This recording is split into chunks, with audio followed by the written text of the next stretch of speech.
Bienvenidas, bienvenidos. Estamos en una edición más de Democracia en Pantalla y hoy tenemos el gusto de que nos acompañe un querido amigo, profesor investigador de la Universidad Católica de Colombia y de la Universidad Militar de Nueva Granada, César Oliveros Aya. Bienvenido, César.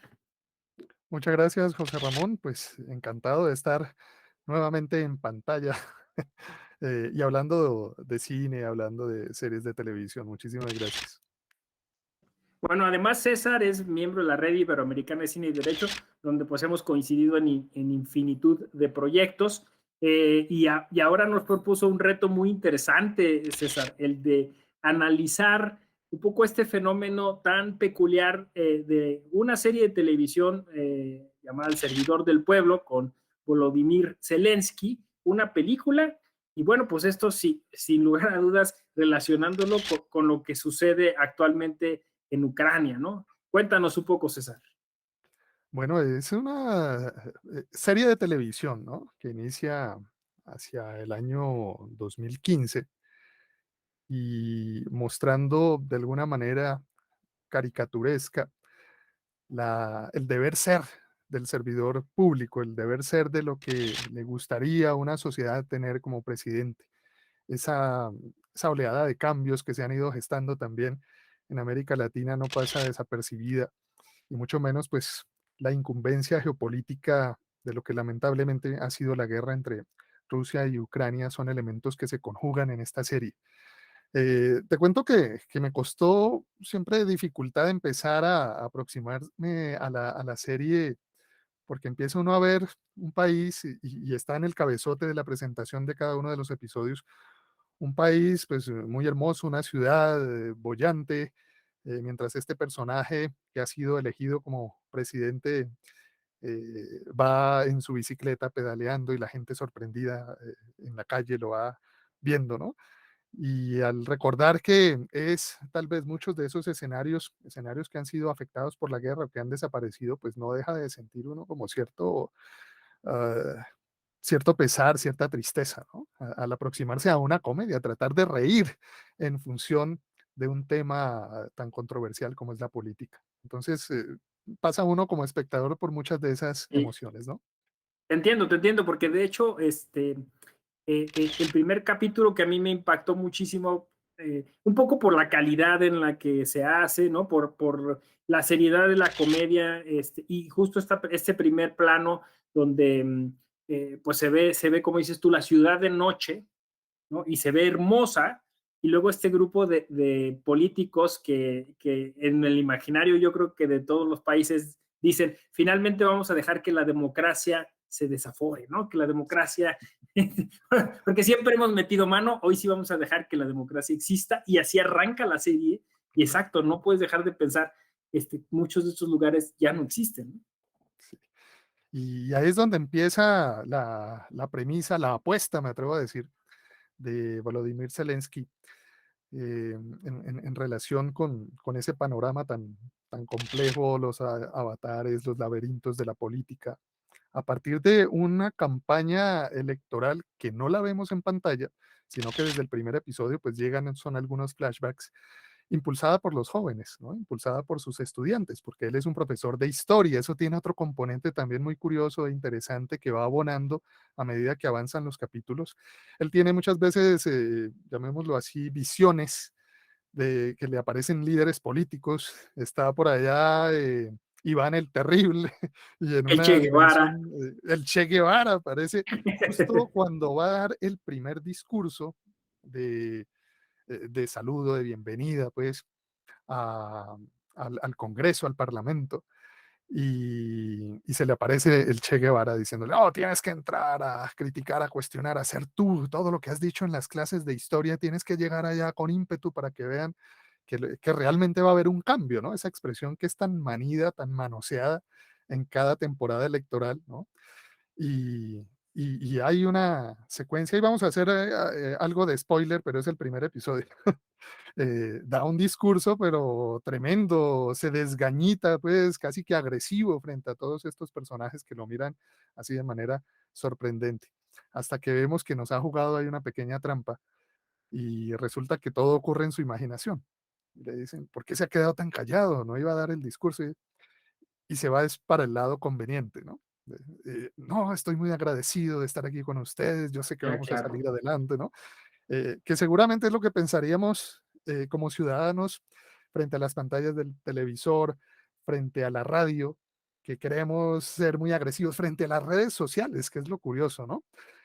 Donde hay cierto activismo que nunca llega a traducirse como se manifiesta con esa contundencia en el ámbito virtual o remoto y termina haciendo parte de alguna manera dentro del sistema. Eso es en el primer episodio, pero a medida que avanza la serie, vamos encontrando, yo diría que las aventuras de un político que quiere cambiar su estado, que quiere cambiar su país, que quiere cambiar también el sentido de nación y de sociedad, porque la otra parte, la otra trama, o la otra línea argumental que tiene la serie, viene de su familia. Él vive con sus padres, es un hombre divorciado, tiene un niño, un hijo de unos 12 años aproximadamente, pero los papás y familiares, allegados, amigos, una hermana que es impetuosa también, quieren sacar provecho del puesto que ha llegado a ocupar, ¿no? Y que es también parte de la idiosincrasia en función del juego político. Sí, fíjate que ya ahí señalaste como 20 puntos bien interesantes sobre todo esto que llaman el modelo de comunicación política, los derechos político-electorales, ¿no? El juego de la democracia. Me gusta esto que señalas de que es un profesor de historia, porque me parece que eso adereza la narrativa, porque eso da pie para que lo haga presidente, porque como dices tú, se trasladó a las redes sociales uno de sus berrinches que hace ahí con un colega, pero me gusta mucho porque de alguna forma, al burlarse de esta política tecnocrática, porque dice, las matemáticas, no sé qué, solo les enseñan a dividir y restar, y no sé, te da a entender que, bueno, es un político de izquierda, ¿no? Me parece, porque que alguien por ahí leí en las redes sociales casi populista de izquierda, pero de izquierda, y por eso pues se le aparece el Che, ¿no? Y por eso piensa de alguna manera, porque dices tú, se restringe muchísimo en su forma de pensar y luego lo que va a decir, porque hay también otro momento en el que supuestamente él da un discurso así bien exaltado, pero en realidad era algo que había dicho a sus estudiantes simulando ser un político de principios del siglo XX, ¿no? Sí, Y hay un gag que dicen, esta serie es futurista, ¿no? O sea, esta serie fue, pues eso, vaticinó cosas, ¿no? profética. Cuando les dan a elegir los relojes y dice, yo no entiendo qué son estos relojes, dice el Hublot, ¿sabes quién Es usa Putin. este? Y él dice, Putin, o sea, yo Sí, dije, ay, ahora sí que se mandaron, ¿eh? Con los chistes ahí a veces, pero se hicieron realidad muchos de ellos, ¿no? Porque hay otra parte en la que Merkel le llama y le dice que ya van a pertenecer a la Unión Europea. Y, perdón, me equivoqué, pensé que hablaba Montenegro, ¿no? sí. Eh, como tú dices, es una serie profética, ¿no? Y el poder que tiene le el cine, que tiene la televisión, que tiene la narrativa de ficción, pues esta es una demostración de que bien puede llegar a ocurrir, ¿no? Como ha ocurrido con muchas historias de ciencia ficción y de ficción política o de política ficción, como suelen llamarse a nivel de utopías, de distopías. No hay que verlas como algo irreal, ¿no? Cuando vemos en muchas de las secuencias en las que se dirige a través de un programa de televisión, a través de una locución presidencial, es como si estuviera, si no estuviera la guerra en este momento, yo creo que diría uno, uy, esto es una escena real, ¿no? O seguramente es algo que está viviéndose en este momento en Ucrania, ¿no?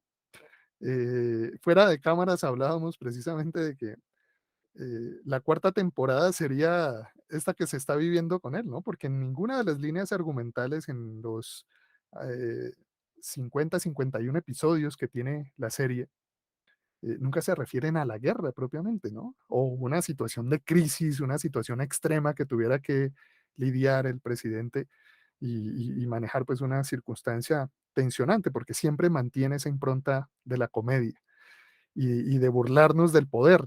De alguna manera es una recreación de esa intención que tiene o que tuvo el teatro griego, ¿no? de acudir, de llegar a los ciudadanos para reflexionar, cuestionar y criticar los mismos escenarios de poder. Entonces resulta interesantísima. Es una gran serie, pero uno no deja de pensar, como decíamos al inicio, de ese dolor que hay, que continúa vigente, y también en cierta manera un nivel de oportunismo, ¿no? Al traerla no solamente a las plataformas. Netflix la tiene, sino a otras en Europa, en España, no recuerdo exactamente el nombre del canal, pero aprovechando la coyuntura de la guerra, pues ha sido también otra forma de lanzar la imagen o ese referente histórico de cómo llega Zelensky al poder siendo abogado, pero nunca ejerció el derecho, sino la comedia, ¿no? Funda su propia productora, que es la que Bueno, en se estos vuelve tiempos muy derecho y popular con él, ¿no? comedia están muy cercanos, ¿no? Están muy cercanos, claro que sí. Y llegamos a encontrar como sí, cierto sentido de oportunismo también a la hora de mostrarnos y de tener la oportunidad de acercarnos a esta serie que de otra forma yo creo que no la llegaríamos a conocer nunca, ¿no? Oye, pero eso es impresionante, ¿no? O sea, cómo se desdibujó la ficción, ¿no? O sea, como dijiste, ficción política. O sea, es que de verdad, o sea, si uno visto desde fuera el fenómeno, es cómo le hicieron, ¿no? Porque justamente Putin era el mago, ¿no? Del uso de los medios de comunicación, de las fake news, de la posverdad. Y este proyecto, si es que, o sea, en algún momento, digamos, tuvo ya como posibilidades de materializarse. O sea, se me hace increíble que hayan dicho en alguna parte de la producción de estas temporadas, y si lo volvemos partido político, y si hacemos que la ficción sea real, ¿qué va a decir la gente, no? O sea, y la gente dijo, sí, me gusta, ¿no? O sea, me gusta que el personaje pase de la ficción a la realidad. Y por ahí leía que los ucranianos, que si bien son una democracia muy joven y que habían tenido como gobiernos que les habían como desilusionado mucho, ¿no? Que justo ese es el personaje que hace Volodymyr Zelensky, ¿no? De un profesionista frustrado por esos viejos gobiernos, y que propone un gobierno distinto, más honesto, ¿no? Más directo, ¿no? Y entonces eso es maravilloso, ¿no? O sea, los ucranianos se fueron directo, creo que fue en una segunda vuelta, ¿no? Sí, Se en fueron una directo segunda con vuelta. ese proyecto que estaban haciendo productores de cine, como dices tú, ¿no? Y repasábamos, no sé, candidato manchuriano, ¿no? Que es uno Un de los clásico, ejemplos del cine, ¿no? Un sí, clásico. Pero bueno, decíamos quizás Donald Trump, Berlusconi, el comediante guatemalteco que hizo presidente, Ronald Ronald Reagan, Reagan, sí, pero ninguno como este, ¿no? O sea, un proyecto que pasó de la televisión al poder político, ¿no? sí, además que es una comedia que se nota que tiene bajo presupuesto. Ocurre locaciones, exteriores muy pocos. De pronto la película, que es una continuación, una especie de extensión de cómo termina el episodio 23 de la primera temporada. Hicieron la película en 2016, pero después regresa con segunda y tercera temporada. La tercera temporada son 3 episodios, pero volvemos a encontrar, y algo que tiene ahí de curioso, ahí no voy a dar spoilers porque es muy entretenida, muy interesante. Ahí sí ya vamos a ver en la segunda temporada todas las vicisitudes por las que pasa estando en el poder y siendo a la vez candidato para buscar o lograr una reelección. Ese es, digamos, como el gancho narrativo que tiene la segunda temporada. Pero en cada episodio va encontrando escollos, va encontrando obstáculos, va encontrando esa manera de ir tratando de perforar ese statu quo, ese blindaje o ese acuerdo tácito que se tiene entre los diferentes estamentos del poder, y llega este señor a revolcar todo, a darle una visión, en cierta forma sí, populista. El discurso es tremendamente populista en muchas secuencias, porque él ni siquiera estaba convencido de llegar a lograr esa situación. Es impulsado por sus propios estudiantes y a raíz de un discurso en el que se salió pues de la ropa, como decimos vulgarmente, para no mostrarse como el profesor, sino como el ciudadano inconforme que veía como obligación tener que enseñarle a sus estudiantes esos entresijos del poder, ¿no? Y esas lecturas que se dan a través de los más media, a través de las noticias, a través de los periódicos, y cómo contrasta con la historia. Por eso, si hubiese tenido otro oficio, otra profesión, yo creo que no habría podido encontrar ahí como ese aspecto tan interesante que tiene la serie. Y eso va a ocurrir, lo vamos a ver es en el segundo episodio, donde lo vemos como si lo hubieran secuestrado, ¿no? Hay una luz que no deja ver quién está detrás de esa luz, y él está ahí como si estuviera dando una declaración de supervivencia, y después nos vamos dando cuenta que es la clase donde él sale con todas esas ideas desaforadas, y que hace que sus estudiantes le digan: ¿y por qué no lo candidatizamos a usted? Usted es el presidente que deberíamos tener, ¿no? Y empieza ahí pues esa loca carrera para llegar al poder. Y en los primeros 10 episodios vamos a encontrar por ahí unas tramas oscuras, a pesar de que la serie nunca pierde ese brillo, esa iluminación como tan familiar para poderla ver como lo que es una comedia. Y vamos a encontrar tres personajes, hay una especie de trinidad ahí oculta. En esos primeros episodios nunca vemos sus rostros, vemos de pronto parte de la oreja, la boca de alguien, de espaldas, pero son los que traman, los que mueven los hilos, los que mantienen ese estatus de orden, digámoslo así. Hay una frase por allá que se trae a colación también de Platón, ¿no? Es que hay gente que ha nacido para obedecer y hay otra que ha nacido para mandar, ¿no? Y eso va a aparecer de manera muy directa en la narrativa. Al finalizar la temporada ya podemos ver los rostros de los personajes, y en la película que se hace en el 2016 ya se muestran sin mayores dificultades, y sabemos quiénes son esos sujetos que están por ahí como tan escondidos, ¿no? Y que son justo los que hacen esta primera intervención, casi como, no sé, ahora que lo decías, me acordaba del juego del calamar, ¿no? Que son esos que están como en el cuarto de control, ¿no? Sí, Viendo, que son los que pagaron el dinero para que se hiciera ese concurso y donde la gente se matara, ¿no? Entonces están desde exactamente. una especie de balcón mirando así el mundo y están orquestando eso y casi casi hacen como una apuesta, ¿no? Sí, es Hasta un que juego. siento la adrenalina, ¿no? Porque Sí, siempre controlamos, o sea, como diciendo, no había democracia, no había elecciones, las controlábamos, ¿no? sí, Pero ahora vamos a dejar que fluya, a ver qué pasa, y ahora sí, a ver, vamos a jugar a la democracia, ¿no? así es. Luego llega otra línea narrativa que también uno como ciudadano se identifica plenamente, y es la necesidad de una reforma económica, ¿no? La necesidad de una modificación de impuestos que nunca van a ser medidas populares, pero que en el sentido práctico de lo que es el Estado, pues resultan necesarias, ¿no? Ahí vamos a encontrar un conjunto de episodios en donde de alguna forma se afecta la popularidad del personaje y trata de salir avante.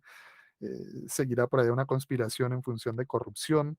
Yo creo que tiene todos los elementos para burlarnos de esos entresijos del poder, para reírnos, pero para preocuparnos también frente a esa situación de que ya hoy en día la ficción eh, tiene una línea muy delgada con la realidad en este tipo de contextos y en este tipo de historias que se narran, que se cuentan, que nos ponen, ya lo que vemos no es una situación para abstraernos de una realidad, sino para cuestionarla, para pensarla, para ver qué puede ser posible, más allá de que la estimemos como buena o mala, y traer a colación una expresión que en Colombia en la última década ha cobrado especial vigencia, yo diría que en gran parte de América Latina, y es tener que hablar necesariamente de la ética pública, del sentido que tiene ser un servidor, porque esa es una frase que él va a emplear constantemente en los primeros episodios, mientras se asienta en el poder.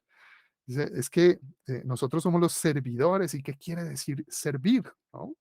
Hay que, servir implica un hábito, servir implica manejar esto como si fuera una casa, una vivienda, empezar a manejar un nuevo estilo de comportamientos.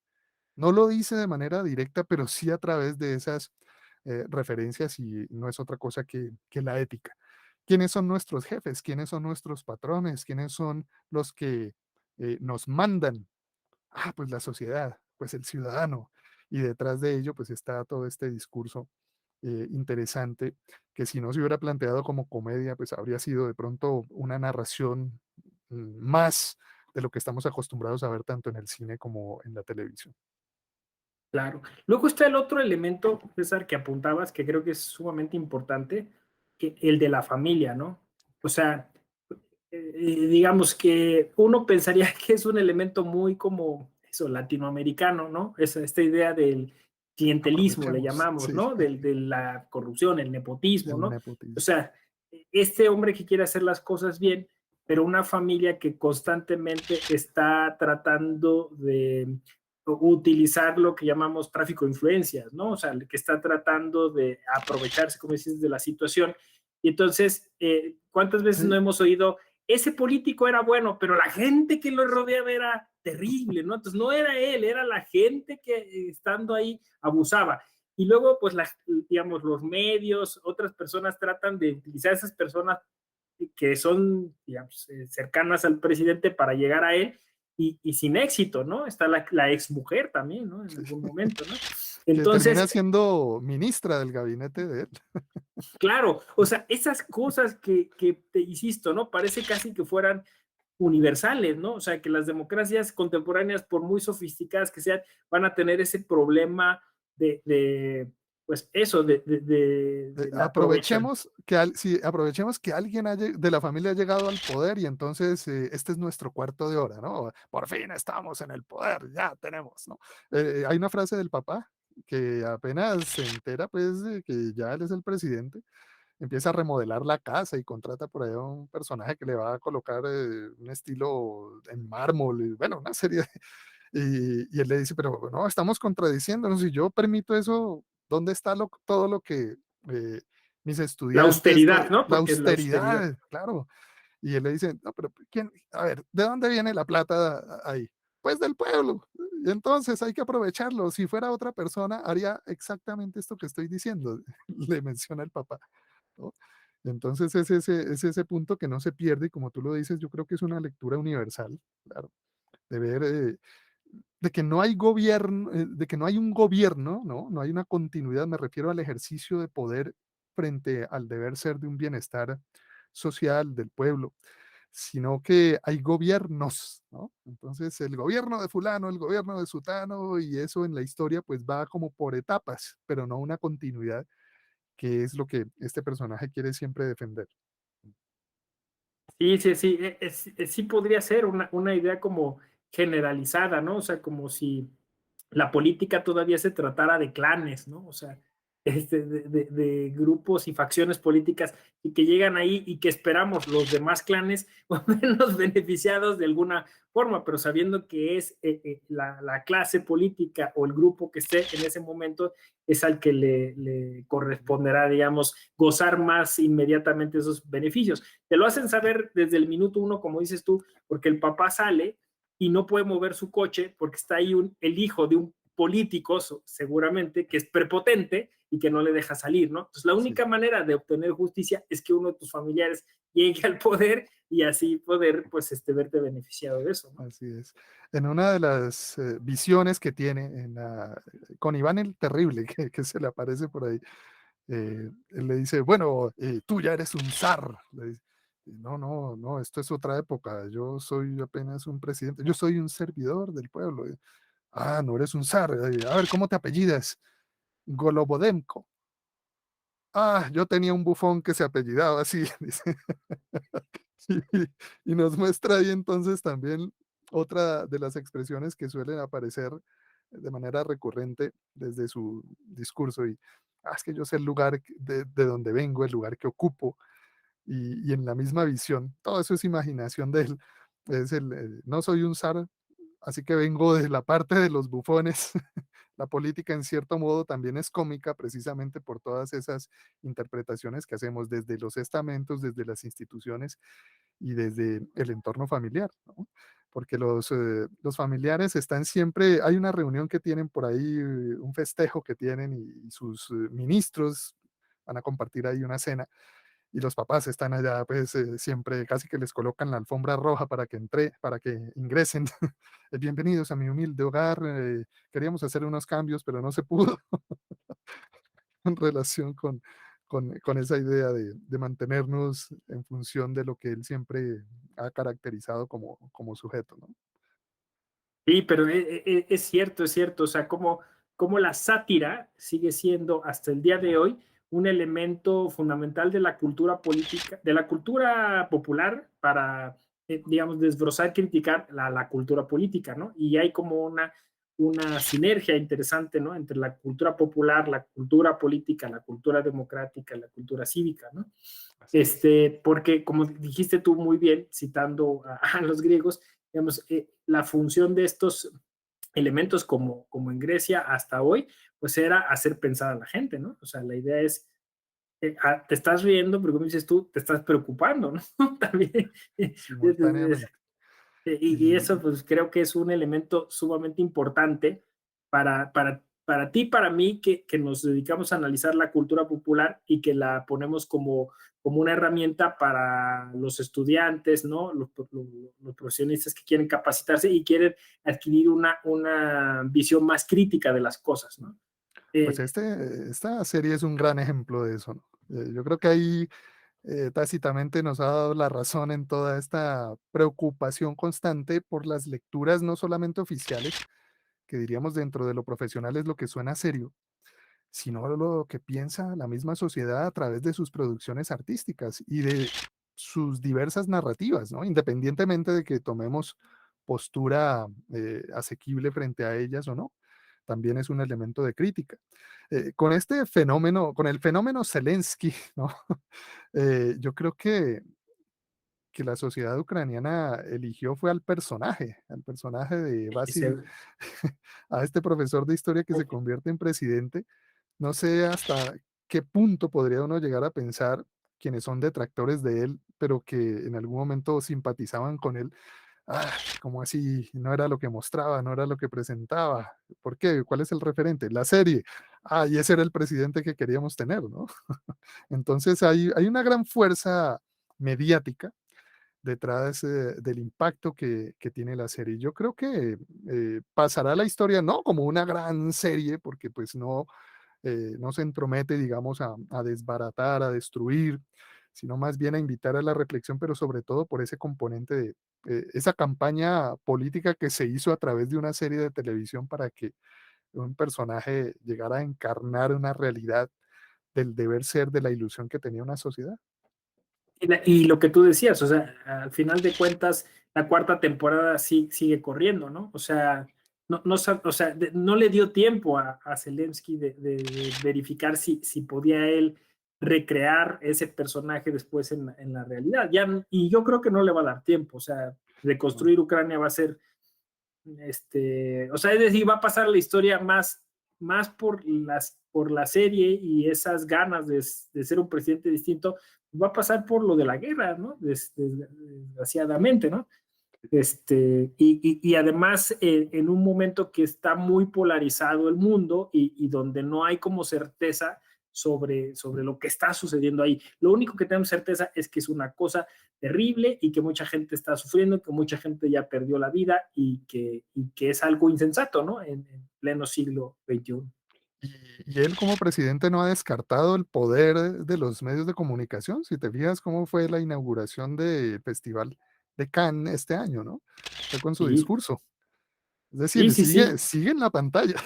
Sí, sí, sí, él entiende muy bien que eso le ha favorecido y que incluso lo ha utilizado para hacer o sea, la guerra, ¿no? O sea, la guerra también ha sido mediática, ¿no? Ha sido también a través de la pantalla. Es cierto, es cierto. Pues qué bueno, César, que estuviste aquí con nosotros. Te agradezco mucho tus reflexiones, la propuesta, qué bueno que nos acercaste esta historia tan interesante sobre esta serie y estas elecciones. Yo creo que hay que verla. Sé que está en Netflix primera temporada y la película, y luego creo que en YouTube, ¿no? Con subtítulos la En segunda y Netflix están tercera. las tres, está todo, están las tres Está todo. temporadas y la película, sí. Ok, Está pues todo, es entonces interesante. a Netflix hay que acudir, y bueno, pues tendremos oportunidad de volverte a tener en este programa. Gracias, César, te deseamos mucho éxito con tus proyectos, y ahí te estaremos molestando más adelante. No, Pues como siempre. Muchísimas gracias. Un honor estar compartiendo estos escenarios y un abrazo fraterno para todos. Gracias. Bueno, pues yo despido este programa, no sin antes recordarle que nos puedes eh, contactar a través de redes sociales, proponernos series y películas que podemos analizar. Bueno, yo soy José Ramón Narváez Hernández, democratiza lo que miras, da la inclusión a tu emoción. A la próxima, nos vemos.